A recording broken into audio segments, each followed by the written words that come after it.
else that you need. You may have education. You may have a good name. You may have a reputation. You may have money. But you need faith to be able to move from focus to clarity. Only people who have faith are able to see things that are hidden. Only people who have faith are able to distinguish between hidden things and the things that are meant for them. Only people who have faith are able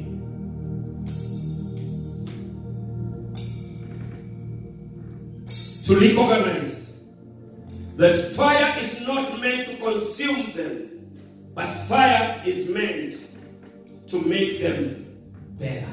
Praise the Lord. Hallelujah. Only people who have faith are able to see obstacles, and instead of seeing the obstacles, they see opportunities for them to move to another level. Praise the Lord. So we need faith to move from focus to clarity in Jesus' mighty name. When somebody will ask me, Pastor, what is faith?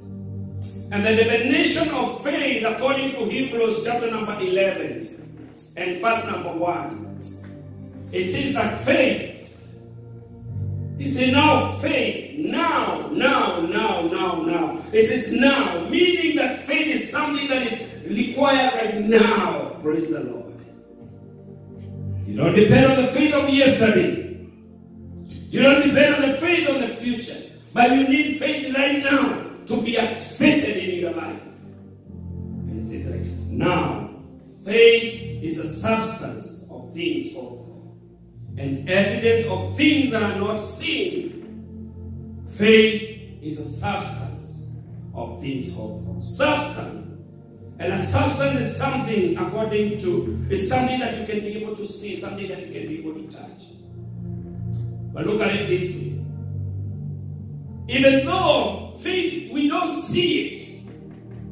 Just like when you see oxygen, you may not see oxygen. And you don't see hydrogen. But when they come together, you see water. Praise the Lord. When they join together, H2O become water. You see the water. So even though it doesn't look like right now, it doesn't mean it doesn't exist.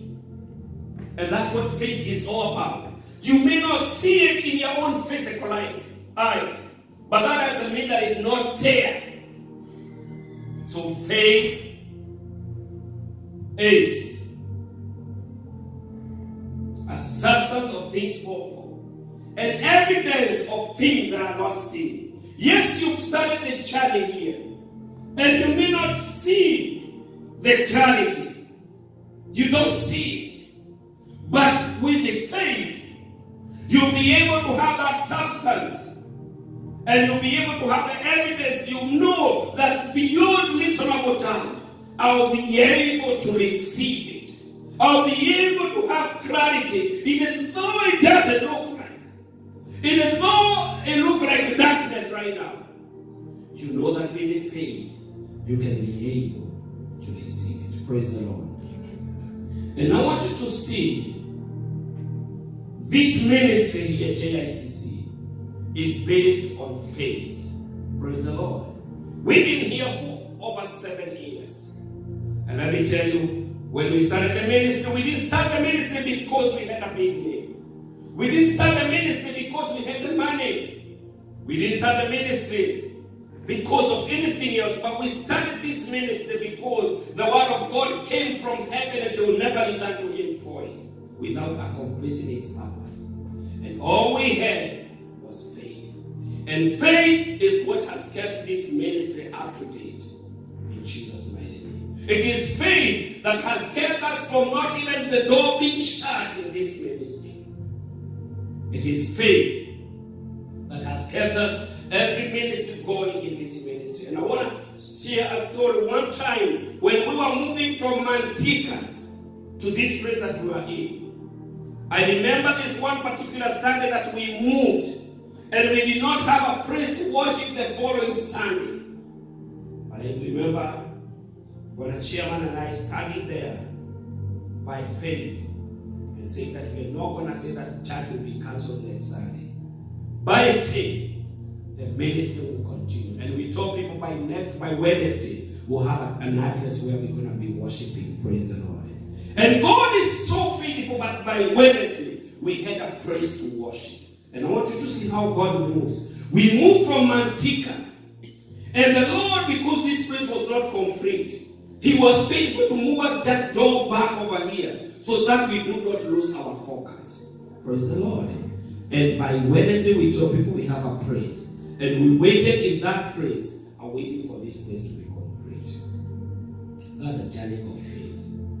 Hallelujah.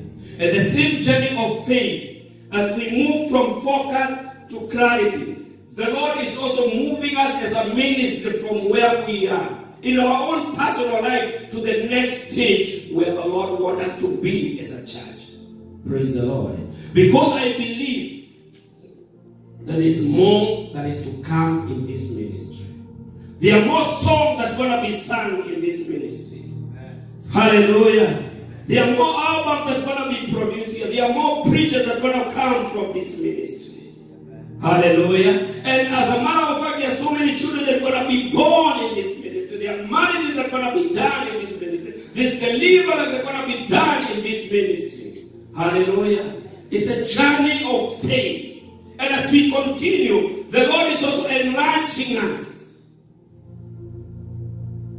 And I believe there's a day that will come that will have our own center as a church. It's a journey of faith. Praise the Lord.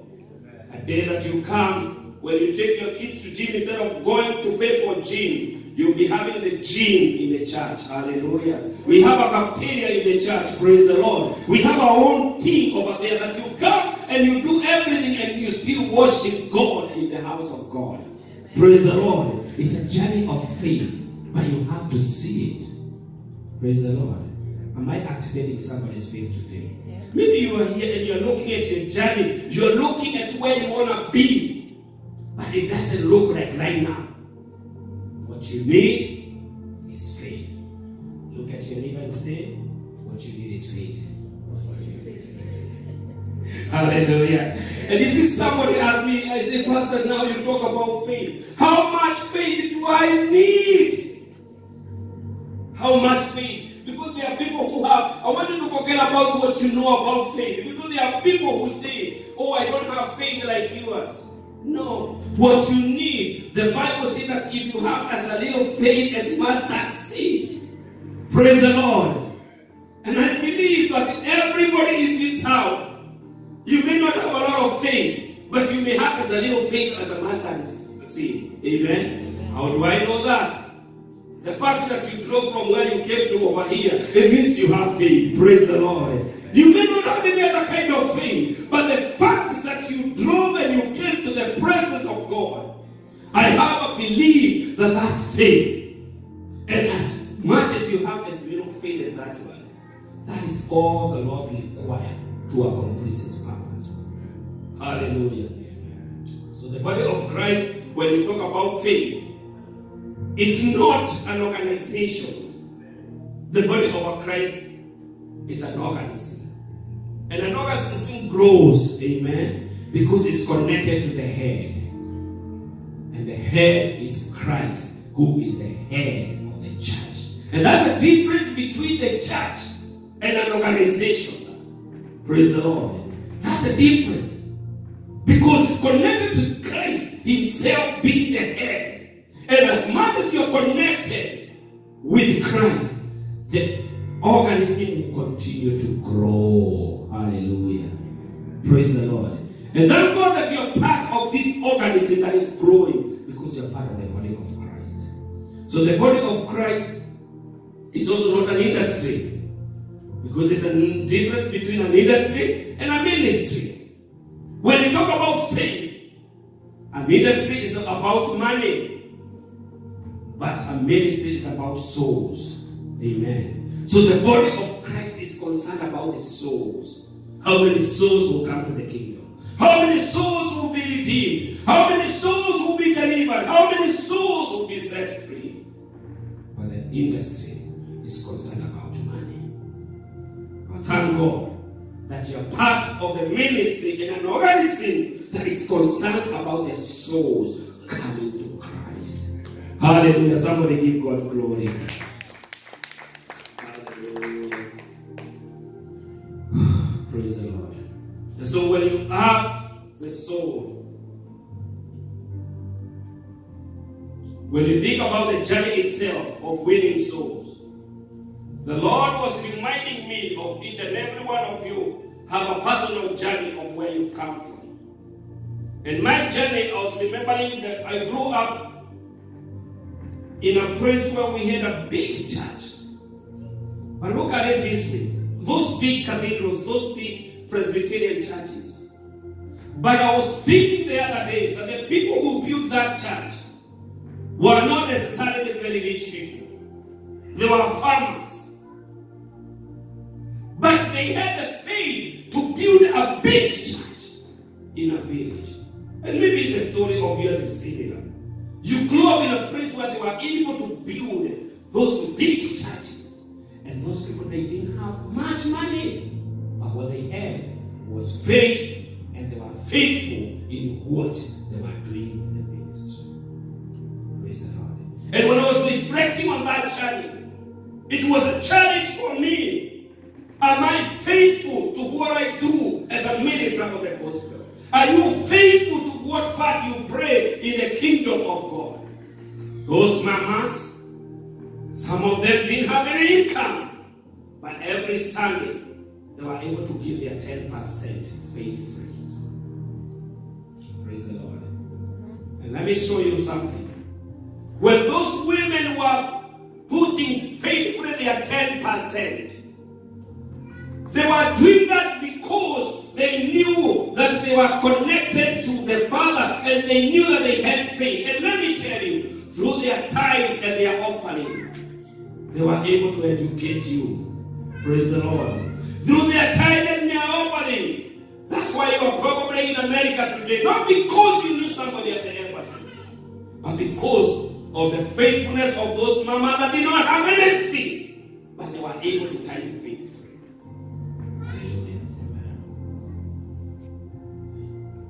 You are serving God today because of the prayers of your father and your mother, that they were tithing and praying faithfully, connected and building those beautiful cathedrals. They didn't have big houses by then for themselves. But because they had a vision to build a house for God, that's why you have a big house today. Praise the Lord. Because of the promises of your father and your mother, because the Lord, they give to the Lord. And the Lord said that even though you may not receive it in your generation, I'm going to give it to the next generation. Hallelujah. Amen. Big question is today, when you are connected to the body like JICC, are you faithful? Are you faithful to who the Lord has called you? Are you faithful to your giving? Are you faithful to your service? Are you faithful to building the body of Christ? Praise the Lord. Amen. And you got to be faithful, church. When this journey has to be complete from focus to clarity, you got to be faithful in every area of your calling. If it comes to the area of giving, let me clarify, let me show you something here, church. Number one is what we call your tithes, which is 10% of what you get. Amen? Amen. So if you get 1,000, we have mathematician in the house. What is the 10% of 1,000? $100. Huh? 100. What if you get 10,000? $1,000. $1,000. It's not much, amen? $1,000 you can bring to the house of God. What is if your total income is 50,000 a month? Yeah? 5,000. Amen? It's just 5,000 over 50,000 that you receive every month. The Lord gets you to keep 90%, and He wants you to bring 10% to the house of God for the work of the ministry. Amen. So that's only time. Then we come to something that is called an offering. An offering is different from a tithe. Now I'm talking about faith today. Amen. I want to build somebody's faith. Because if you have to move from focus to clarity, you've got to have a fully understanding. So on top of your tithe and your offering, or your tithe, you can say today, I have to offer something to our Father because He's been so faithful to me. Amen. And what an offer, so tithe, what the tithe does, is open up heavens for you. Amen. Very important. Tithe, open up heavens for you. Somebody wants you to speak to your neighbor right now. Say, your tithe, open up heaven for you. That's why the Bible says in the book of Malachi that you test me in your giving, and you see whether I will not going to open not even doors, but even windows of heaven. Amen. So your tithe, open up heaven for you. Number two, your offering. Your offering. An offering is like when you know what? An offering is something that you do when, Brother Wajama, you are doing a barbecue in your neighborhood.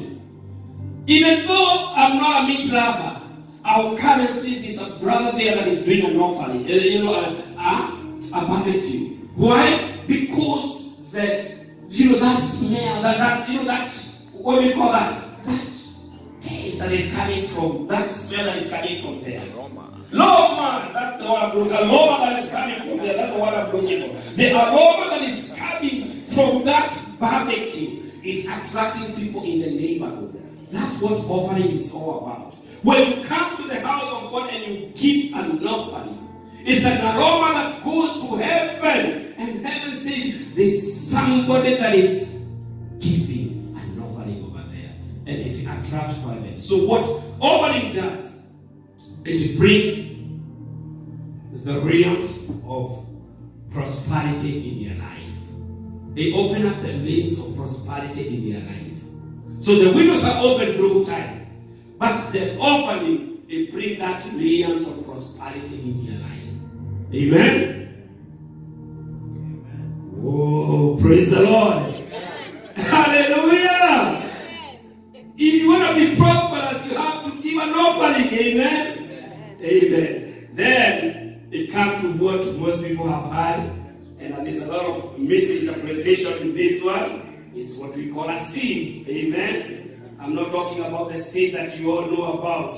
Amen. Amen. I'm not talking about that. I'm talking about the little seed. What the Bible talks about, the seed. Amen. So the seed, it's what you come and say, today I am planting a seed. A seed. And a seed.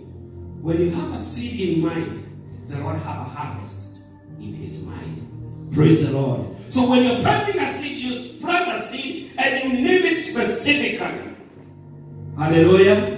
Why do I know that? Because the farmers that are in this house, you cannot go to plant a seed of a mango and expect to harvest cabbages. Whatever you plant, you have a harvest in your mind. Amen. So if you're harvesting, if you're planting a seed, you got to name the seed and you have to wait for the harvest. And what does the seed do? A seed have a capability to break every barrenness over your financial and your economical status in Jesus' mighty name. That's what seed does. It breaks that barrenness. It breaks the cycle in Jesus' mighty name. Amen. Amen. I know we are talking about faith. Amen. We're talking about faith. But there's something that is connected with the faith. With your giving. There's something that is connected to faith with your service. There's something that is connected to faith with the way you carry things in life. Now, verse number 11 of Hebrews chapter number 11. When it talks about the faith, it gives about the people that had faith in God. But specifically, I want to talk about verse number 11. I about this particular woman. Verse number 11 says, by faith, Sarah herself also received to conceive a seed, and she bore a child when she was past age, because she judged him faithfully who had promised.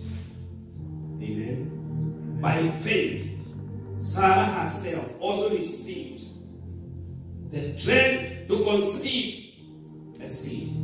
She bore a child when she was of past age, because she judged him faithfully who had promised. See, church, when you have the right seed planted in the right moment, it breaks the wrong cycle.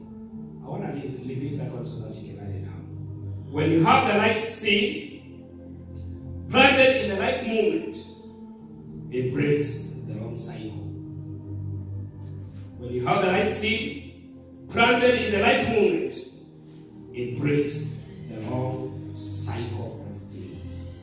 So the Bible says that Sarah and Abraham, who is the father of our faith, that God promised Abraham that he's going to be the father of great nation. And so the journey of waiting from the promise to receive what God had promised, it seems like it was taking too long. Because when there's a promise, sometimes there's a delay on the way. But I want you to know that delay is not denial. So Sarah and Abraham were waiting for the promise that God had promised. And it gets to the point in life where Abraham was impatient, and Sarah told him, I know God promised, but maybe because it looked like now things are impossible. When we look at our age, when we look at the mathematics and statistics of everything, it seems like we cannot be able to have a child. You say, why don't you go ahead and take your servant and have a baby with her? And Abraham did exactly that, and Ishmael was born. But the promises of God still remain, because God had said that I am going to give you a son, and you're going to become a father of great nation. And they waited and waited and waited until the moment the angel of the Lord came to Sarah. And he spoke to her and said that he's going to have a baby. And at her age, it looked like it was impossible. And that's why the Bible says that when Sarah was told that she's going to have a baby, what did she do? She started laughing. You see, God, I know you are full of wonders. I know you are the creator of heaven and earth. But this particular one here is a joke. Have you ever received a word from God that looked like a joke to your life? And you started laughing? And God, because He is faithful, with His angels and everything, He said, you laughed. Okay, you don't know that your laughing is a revelation. Because the son that you're going to get, his name will be called Isaac. And what is the meaning of the word Isaac? Laughter. Praise the Lord. You see, God is so faithful that everything that happens comes as a revelation. So sometimes, when you think that God is joking, the Lord is preparing you to the next level of life. And so the Bible says that after Sarah laughed, things happened. And from that moment, she became pregnant. And I don't know about that picture of Sarah going to the clinic with young mothers. It wasn't very interesting scene. But because she knew who had promised, and she knew the promises of God in her life, she was rejoicing over her miracle. And the Bible says that in the fullness of time, the Lord was able to break that barrenness, and she bore a son by the name of Isaac. Praise the Lord. And you see what happens? God had promised Abraham to become the father of great nation. But what we don't see is that God had Sarah in mind, because even though the promises was given to Abraham, Abraham could not have become a father without a mother. Praise the Lord. So God, when God works, He gives promises and He makes things in His own time. Praise the Lord. And see what? In this journey of faith, the reason that I wanted to talk about Sarah is because Sarah herself, as a mother, the Bible says that her womb was barren. And what the enemy does, when he is attacking a church, when he's attacking the ministry, he comes and brings barrenness to the church. There's no production, there's no productivity. And when Jesus was healing, we don't see anywhere where Jesus was healing a woman that was blind. Every issue that God, Jesus was dealing with, the healing of the women, was about productivity. Praise the Lord. But for the men, there's no man that we see Jesus healing about their productive organs.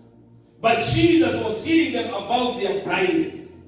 So fathers in this house, what we need is a father with a vision and dream. Because the enemy attacked the vision, he attacked the dreams on fathers and men. Why? Because the Bible says that in the last days, that I will pour my spirit upon all flesh, and young men will see vision, and old men will dream dreams. So the enemy is aware of that. So what he does, he comes and kills the dream and the vision on young men and men. But when we come to women, the enemy is not necessarily about their vision. He doesn't concern about their dreams. The enemy comes and attacks their productivity. And is there any woman in this house? I pray in the mighty name of Jesus that the Lord God Almighty will touch you, that you may be productive in every area of your life in Jesus' mighty name. Whether young or old, I pray that the Lord God Almighty will open your womb, that you may start being productive again. Hallelujah.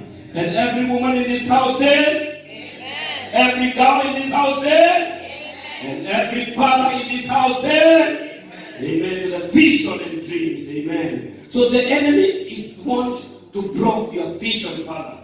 The enemy want to block everything that you can see. He want to make sure that you don't see anything, you just see darkness. And for our sisters, the enemy want to make sure that he attack your productive organs. And that's why the Bible talks about, it's so prophetic that the Bible talks about there's a woman who had an issue of blood. You see? Through issue of blood, this is about productivity. And the Bible says that this woman, when she heard that Jesus was passing by, she said that one thing that I need, I don't need no teaching. I don't need no prophetic word. I don't need anybody to lay hands on me. What I need, if I can only go and touch the hem of his garment, I will receive my healing. Hallelujah. And the Bible says that there was a big crowd. And that woman, she started pressing on. She went through the crowd. And when you have productive issues, you are supposed to be an outcast. Nobody will understand you. They'll see your barrenness. They'll see your lack. They'll see that you cannot be able to produce anything. They'll disregard you. And that's what was happening to this woman. But the Bible says that she took a step through the crowd. And when she went through the crowd had no other way than to pave a way for her. Because they say we cannot joke around with this woman. This woman is unstoppable. Do we have sisters in this house who are unstoppable in the spirit? Hallelujah. Do we have sisters that can say that in the spirit I am unstoppable? Enemy, I'm coming after you. 2020, I am unstoppable in Jesus' mighty name. Come on, somebody. Sisters in this house. Hey, if you're unstoppable, say amen. Amen. She said, I don't care what you say. I don't care how you define me. I am unstoppable. And the crowd, when they started, there was resistance. But when they saw how powerful she is, they saw her effort they gave away for her. Praise the Lord. And that was not enough. She went until between Jesus was the disciples. Amen. Now the crowd was behind. She goes to the disciples. And Thomas was there. And doubting Thomas, he looked at her and said, "Woman, why are you here again?" And she started doubting. And Peter, because he was very aggressive, he was like, "Jesus has no time for you at this moment. He is in his mission." And guess what? The woman was unstoppable. Praise the Lord. The woman passed through the disciples. He pushed Peter. She went through to Jesus. And the woman touched the hem of the garment of Jesus. And Jesus said, "Whew." He said, Jesus looked back and said, "Who touched me?" And guess what? Even before the woman responded, the disciples were the first one to respond. Just like those Christians who are the first one to respond over your life. Praise the Lord. It's like as if they know you more than you know yourself. So Jesus was the first one. Peter was like, "Oh, I think, there's a crowd here. I think somebody pushed you." And Thomas, because he was concerned, and Thomas was also doubting. It's like, "Oh, Jesus, I think, you don't see the crowd, And Judas, because he was so concerned about the finances, he was like, "Jesus, don't you see how much people we have?" His mind was all on the money. So the whole biography and everything that was there was about what Jesus said. I said, "Somebody touched me." And the disciples were confused. They said, "How can you distinguish? Because there are so many people. How can we know which one?" And Jesus said, "I know the difference between push and touch. I know the difference between push and touch. I know there are so many people who are pushing to see me. But there's somebody that touched me because they touched me through faith." Hallelujah. The only way you touch Jesus is through faith. Because God does not respond to your cry.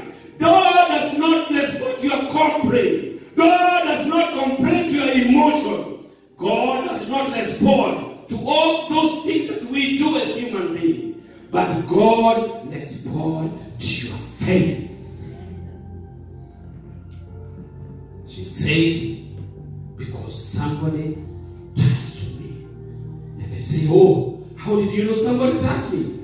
Jesus said, "Because I felt the virtue coming out of me. I felt the virtue coming out of me. I felt the power coming out of me. So I knew that somebody touched me." And that's how faith works. Praise the Lord. Amen. When you walk in the malls in America, there are some doors that are closed.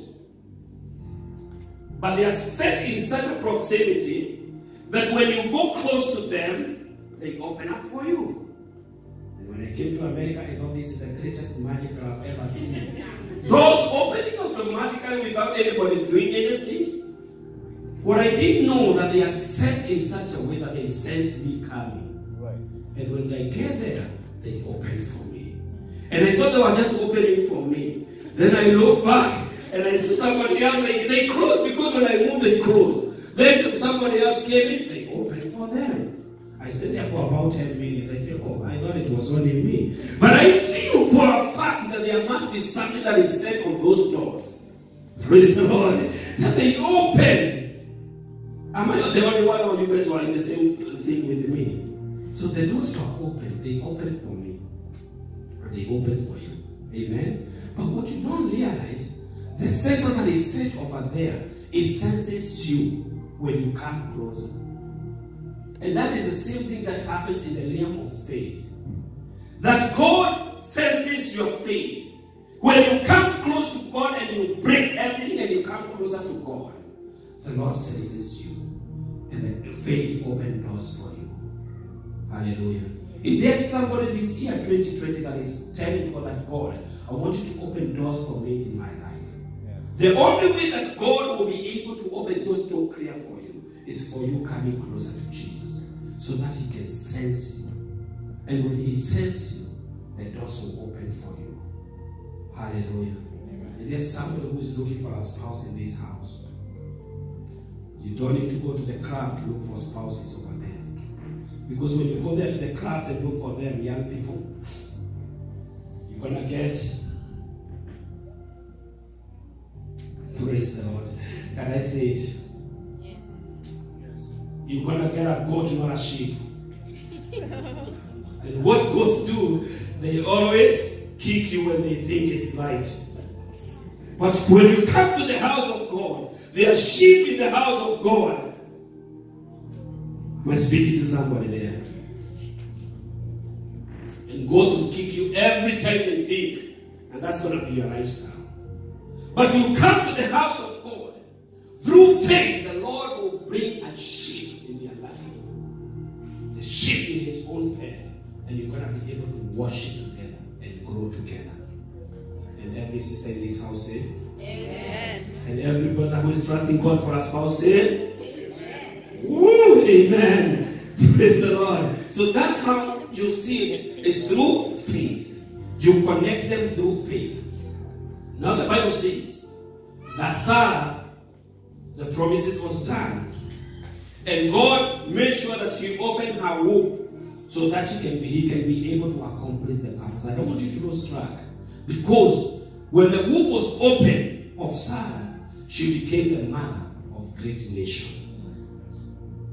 Abraham became the father of great nation, but Sarah became the mother of great nation. But it was not until her womb was open. Can I go deeper? The Bible talks about Ruth and Naomi. And the Bible talks about Naomi when she went to the land of Moab and she lost her husband and her two sons. And the Bible talks about them coming back. And Ruth said to Naomi that me, I'm not going to be left in that land. Wherever you go, I'll go. You are people, you are God, will be my God. And that was the secret over there. She said that whatever God you worship, I'm going to worship that God. See, that woman, the enemy has made sure that he finishes their productivity because the husband was dead, and then their husband, the two girls, they lost their husband. And so they were coming back home as bitter people. Let me teach you something over here. There were two girls. One was Ruth. What was the name of the other girl? Orpah. You see, Orpah, she went back to the land of Moabite. I want you to walk with me here because I don't want you to get lost. She went back to the land of Moabite, and Ruth came with Naomi. And she said, I'm going to walk with you. So those are two different paths. Orpah, when she went back there, she became a mother of 4 giants. That's what the Bible says. I don't want you to lose that focus. She became a mother of 4 giants. But Ruth, on the other side, she came and met Boaz. And this happened immediately when she went back. 4 giants. And one of the giants was Goliath.